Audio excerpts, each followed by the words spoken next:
Shalom everybody and welcome to Rega Bivrit. We are starting a new book. We are in the book of Vayikrá, Parashat Vayikrá.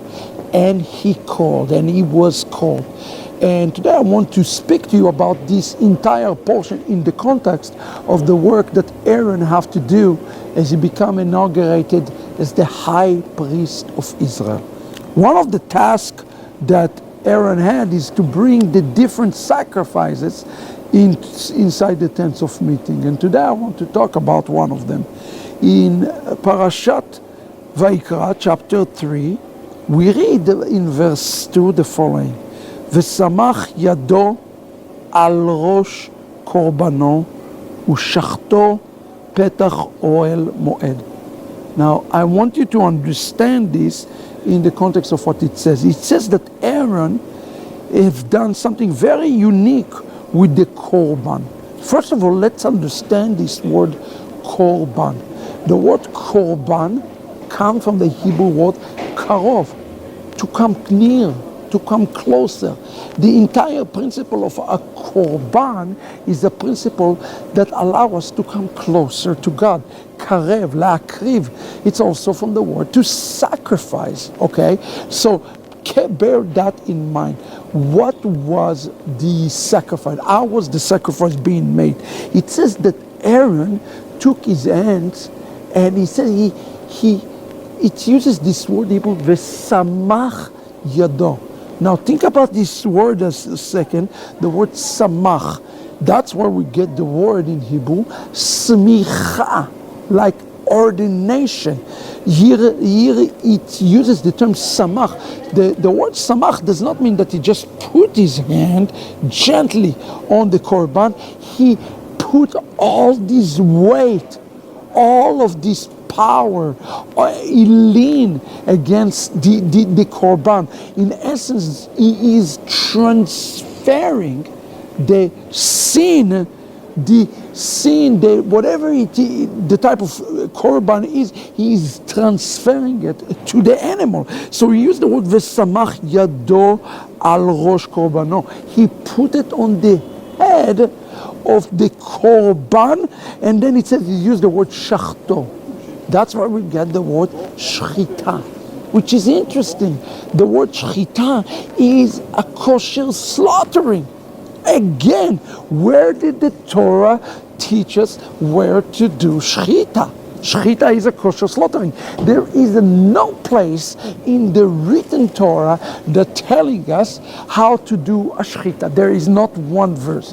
But the fact that he uses the word shchita or shachatir, meaning that there was an oral transmission from Moshe to Aaron how to perform the shechita directly from Hashem. Of course there's an oral interpretation, otherwise there's no way to know how to do a shechita, friends. And look where it's happened. It's happened petach oel moed. It's happened in the opening of oel moed, in the opening of the tents of meeting. That is where it's taking place. Now, the shechita was not enough, and the smicha was not enough. It says here, "Vezarku bnei Aaron hakohanim et adam al hamizbeach saviv." So there was an altar, and they took the blood, and they had to sprinkle the blood around the Mizbeach. Everybody have to understand this.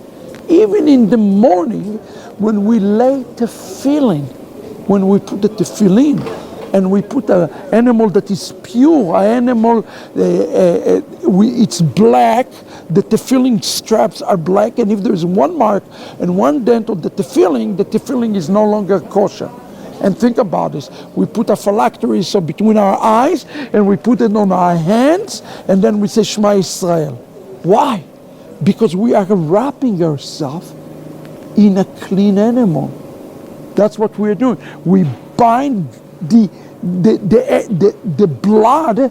Basically says the blood is being dripped upon us. We're seeing a picture of that every day. So I want you to understand this, what is happening here, and who was the one who is doing it.